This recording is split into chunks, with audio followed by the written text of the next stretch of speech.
En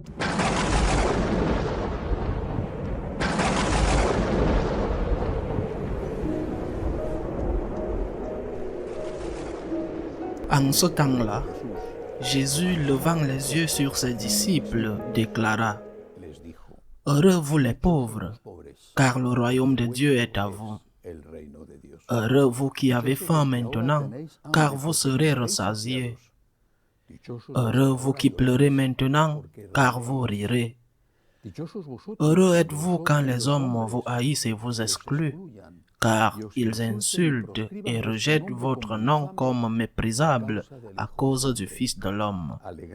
Ce jour-là, réjouissez-vous, tressaillez de joie, car alors votre récompense est grande dans le ciel.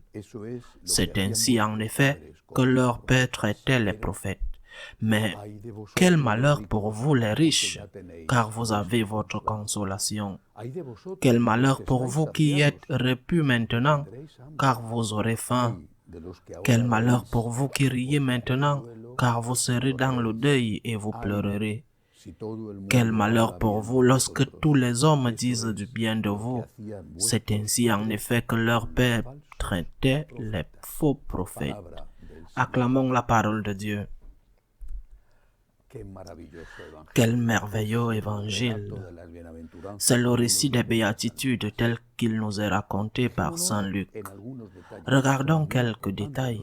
Les détails dans l'évangile sont très importants. D'abord, Jésus parle de bonheur, de joie. Le mot béatitude. Pendant longtemps, on a lu cet évangile comme ça. Bienheureux les pauvres, bienheureux les pauvres. Bienheureux ceux qui pleurent, bienheureux ceux qui sont persécutés. Mais peut-être le mot bienheureux aujourd'hui n'est plus aussi bien compris et c'est pourquoi les nouvelles traductions parlent de bonheur. Heureux les pauvres, heureux les persécutés, heureux, réjouissez-vous. C'est une chance. Mais pourquoi? Pourquoi es-tu heureux si tu souffres? Pourquoi es-tu heureux si tu es pauvre? Pourquoi es-tu heureux si tu es mis à la dernière place? Si parce que tu veux être fidèle à Jésus-Christ, tu es critiqué, moqué, marginalisé, pourquoi es-tu heureux? Parce qu'il y a le ciel. L'évangile n'a aucun sens si on perd de vue l'existence de la vie éternelle, la récompense au ciel et aussi le châtiment. Chacune de ces promesses de joie est liée à l'accomplissement de la promesse qui sera faite dans la vie éternelle. Jésus ne dit pas « Heureux les pauvres parce que je vous donnerai la richesse demain.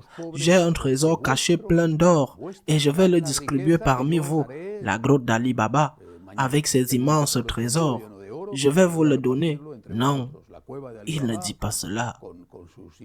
Ou bien, heureux vous qui avez faim maintenant parce que vous serez rassasiés.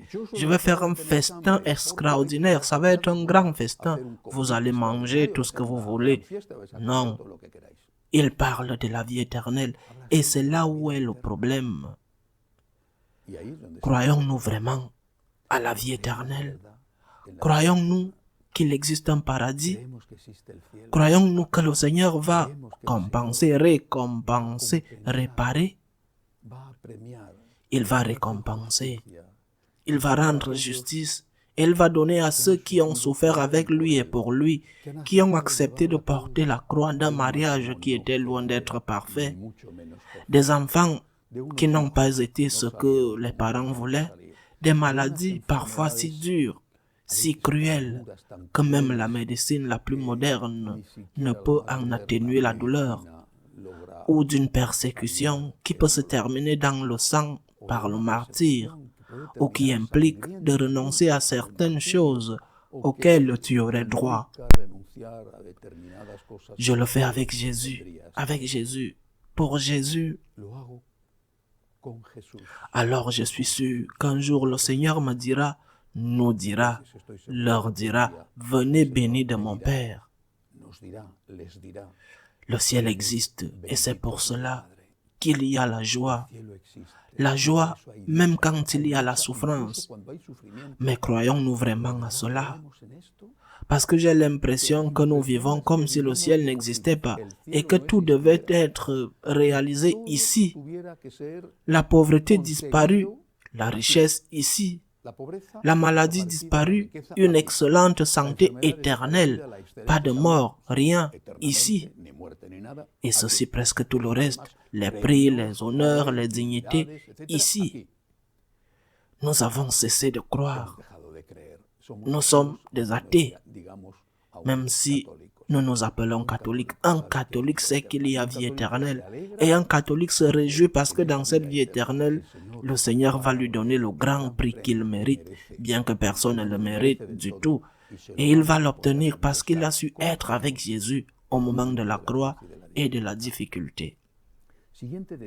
Détail suivant, le Seigneur ne dit pas « bénis les pauvres et ceux qui pleurent maintenant, et ceux qui ont faim, et ceux qui sont persécutés. » Il ne dit pas cela. Il aurait pu dire cela. Il n'a pas dit. C'est pourquoi je dis que les détails sont très importants. Jésus dit « heureux les pauvres, point.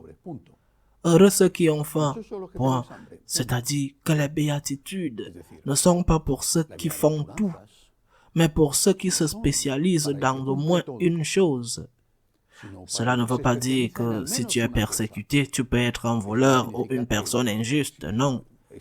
Tu dois au moins avoir une moyenne dans toutes les matières, mais dans une seule, tu dois te spécialiser.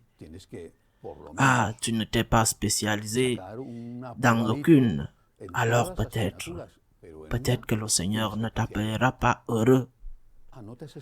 Tu travailles pour le Christ, tu le défends, tu défends le Christ, bien.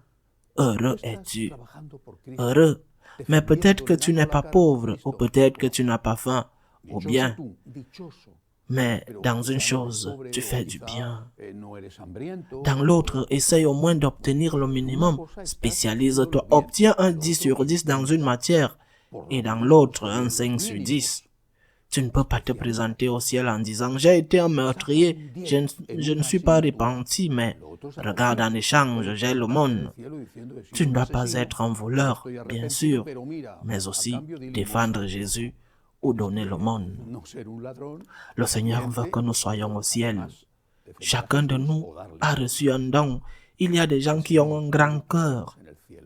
Et cela doit être leur spécialité. Ce grand cœur qu'ils ont instinctivement doit être leur spécialité. Et ce sont des gens qui ne peuvent pas voir quelqu'un souffrir. Ces gens-là sont généreux. Ils prennent le pain de leur bouche pour le partager parce que c'est leur spécialité. Il y a d'autres gens qui peut-être ne le sont pas. Ceux-là sont très généreux, mais ils sont incapables d'ouvrir leur bouche pour défendre quelqu'un. D'autre part, d'autres personnes ne peuvent pas voir une injustice. Elles ne peuvent pas voir ce qui se passe au sein de l'Église et se taisent. Ou elles ne peuvent pas voir que quelque chose se passe avec quelqu'un qui souffre de mauvais traitements et se taisent. Ces personnes, par amour pour Jésus et dans le style de Jésus, c'est-à-dire sans violence, elles sortiront pour défendre l'Église, elles sortiront pour défendre le Christ, elles sortiront pour défendre les victimes. Ces personnes que le Seigneur dit heureuses. Pourquoi? Pour ne pas être tues. Ils seront sûrement repoussés ou même recevront la punition et la persécution que ceux qu'ils sont sortis défendre subissent. D'autres personnes ont faim. Oui, ils ont faim. Mais de quoi ont-ils faim? De justice. Ou de quoi ont-ils faim? De nourriture. Mais pourquoi? Parce qu'ils ont partagé ce qu'ils avaient avec ceux qui avaient plus faim. Mais peut-être que ces gens qui ont faim ne sont pas des gens courageux.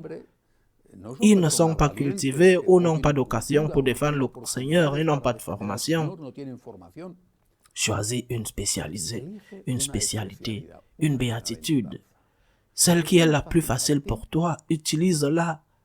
Donne-lui du potentiel. Obtiens un 10 sur 10 dans cette matière et dans les autres un 5 sur 10. Si tu échoues, alors il n'y a rien à faire.